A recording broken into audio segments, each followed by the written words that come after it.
Well, good morning. It's a lovely day. 25 years of FICCI. We all here gathered. हमारे साथ हमारे chief minister साहब हैं और आज मुझे मौका मिला है. ये जिंदगी में मेरा सेकंड टाइम है जो मैं किसी का इंटरव्यू ले रहा हूँ. पहली बार मुझे मौका मिला था प्रधानमंत्री जी का इंटरव्यू लेने के लिए और अब मुझे हमारे चीफ मिनिस्टर साहब का इनका इंटरव्यू लेने का मौका मिला है. तो सर, मैंने उनसे एक क्वेश्चन किया था प्रधानमंत्री जी से कि आप आम कैसे खाते हैं, तो लोगों ने मजाक उड़ाया था.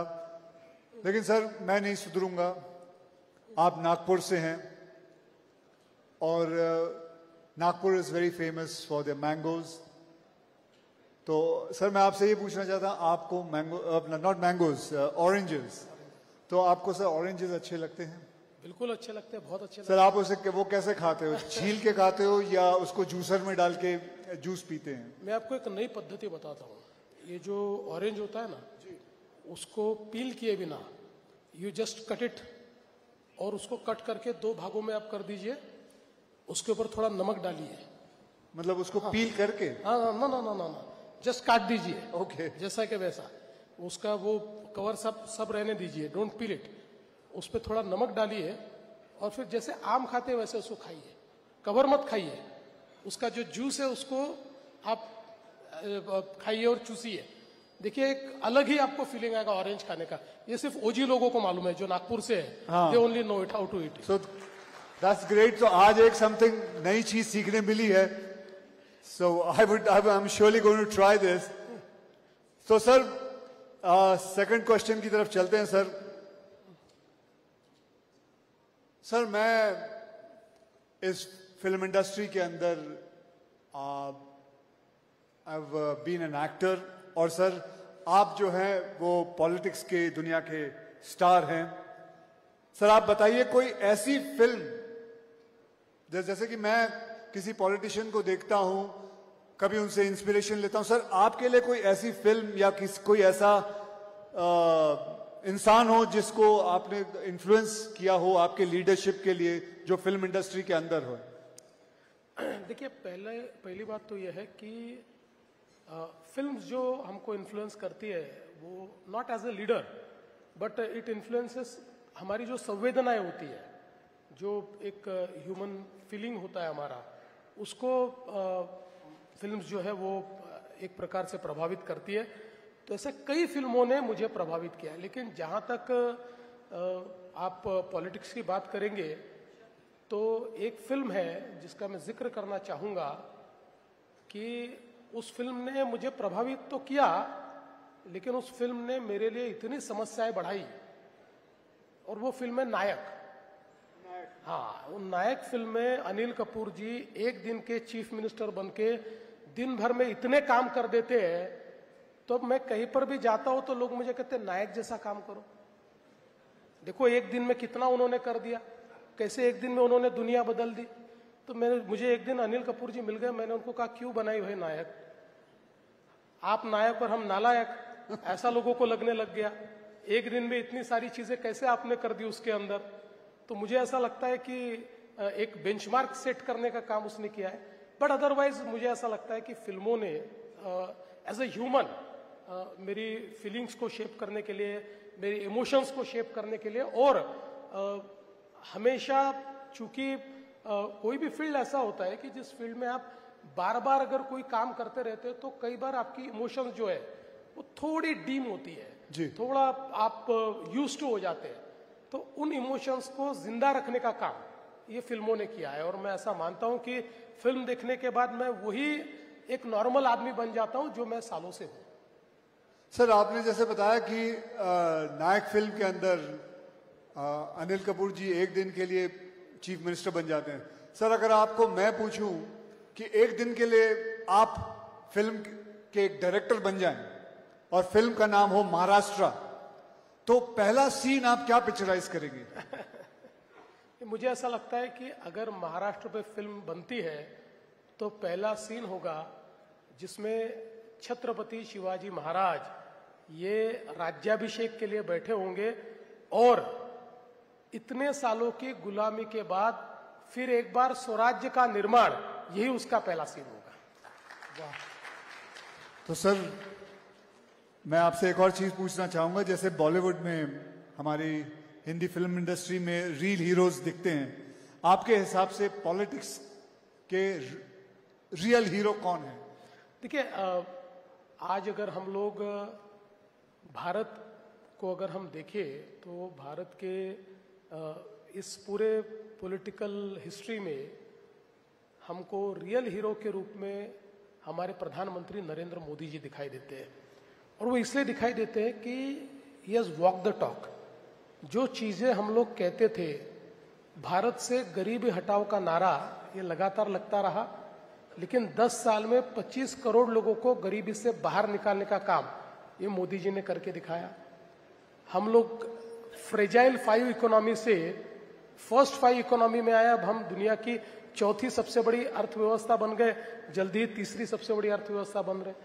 आज चाहे वो टेक्नोलॉजी का क्षेत्र हो, चाहे वो डिफेंस मैन्युफैक्चरिंग का क्षेत्र हो, चाहे वो एवीजीसी का क्षेत्र हो, हर क्षेत्र में भारत वर्ल्ड से कॉम्पीट कर रहा है।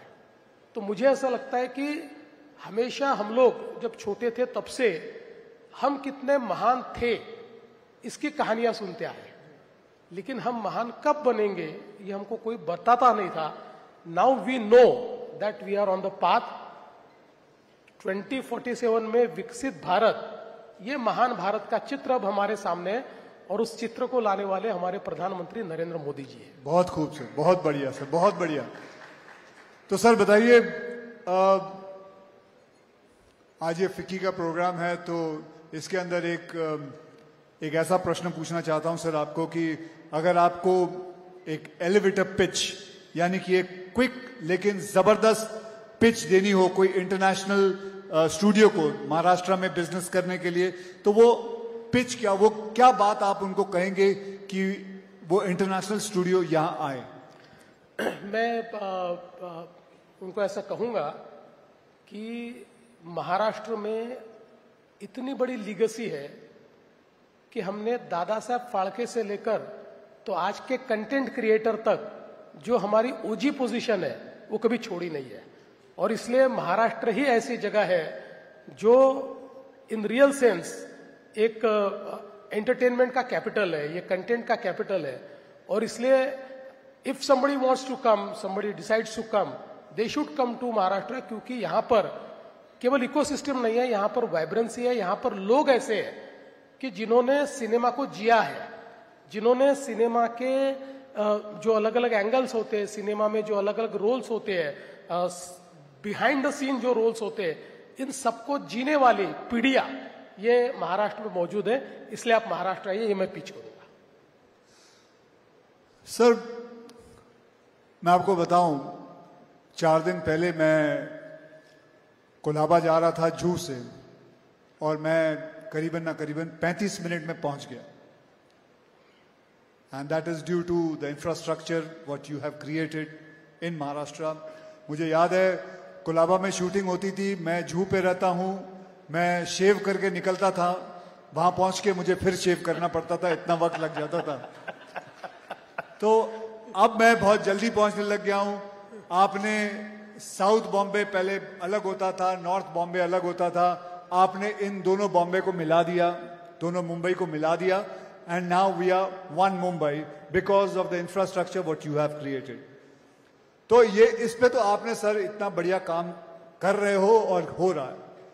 सर मेरी एक आपसे दरखास्त है, आपकी जो दृष्टि है हमारे फिल्म सिटी जो गोरेगांव में है, करीबन 550 एकड़ जमीन है, सर उस पे दृष्टि डालें, उसको भी जिस हिसाब से आपने मुंबई को चेंज किया है, मैं आपसे दरखास्त करूंगा उसको भी चेंज करें। तो उसके बारे में कुछ आप कहना चाहेंगे? नहीं, बिल्कुल, आपने बहुत ही अच्छी बात कही है। देखिए, एक रिग्रेट जो मेरा है अपने लिए वो ये है कि during my tenure between 14 and 19 मेरी बड़ी इच्छा थी कि मैं फिल्म सिटी को एक बहुत ही वाइब्रेंट इंटरनेशनल फिल्म इकोसिस्टम में परिवर्तित करूं। और हमने काफ़ी प्लानिंग भी किया, डिज़ाइनिंग भी किया, काफ़ी हम लोगों ने फिल्म फ्रेटर्निटी के लोगों से बातचीत भी करके एक उसका बड़ा अच्छा प्लान भी तैयार किया, but somehow due to various reasons we could not execute it. So मतलब मैंने हाथ में लिए और एग्जीक्यूट नहीं हुए ऐसे 2 या 3 ही प्रोजेक्ट है, उसमें से ये एक प्रोजेक्ट रहा है। लेकिन नाउ इन दिस रेजिम ये मैंने तय कर लिया है कि इस फिल्म सिटी को एक वर्ल्ड क्लास, टॉप क्लास जो फिल्म इकोसिस्टम है उसमें हम लोग कन्वर्ट करेंगे। वैसे भी अब हमारी फिल्म सिटी में IICT आ रहा है, तो Indian institute of creative technology, और उसके साथ साथ अभी बहुत अच्छे स्टूडियोज जो स्टेट ऑफ आर्ट है, जो क्योंकि फिल्म मेकिंग तो पूरा बदल रहा है अभी, VFX के कारण बहुत सारी चीजें बदल रही है, पोस्ट प्रोडक्शन और एडिटिंग में बहुत बड़े पैमाने पर बदलाव आ रहा है। AI भी बहुत मुझे ऐसा लगता है कि फिल्म्स को प्रभावित कर रहा है। लोकेशंस कहीं पर भी क्रिएट की जाती है, ये जो हमारा हरा पर्दा होता है ये हर चीज को बदल देता है। तो ये सारी चीजों को अकाउंट फॉर करने वाला एक इकोसिस्टम हमको तैयार करना है, और उसके लिए हम लोगों ने ऑलरेडी तैयारी कर दी है। मैं ऐसा मानता हूं कि with in a years time हम लोग ये ट्रांसफॉर्मेशन शुरू करेंगे, और उसके बाद के 4 सालों में इस पूरे एरिया को हम ट्रांसफॉर्म करेंगे। जैसे दुनिया में कई देशों में वहाँ के स्टूडियोज को, वहाँ की फिल्म इकोसिस्टम को, वहाँ के सारा कंटेंट क्रिएशन को एक आइकॉनिक ऐसी दुनिया में एक नाम मिला हुआ है, इसी प्रकार का नाम, जो चूंकि ये फिल्म सिटी ऐसी है कि देश की क्लासिकल फिल्में सारी जो ओल्ड क्लासिक्स है ये सब यहाँ पर शूट हुई है।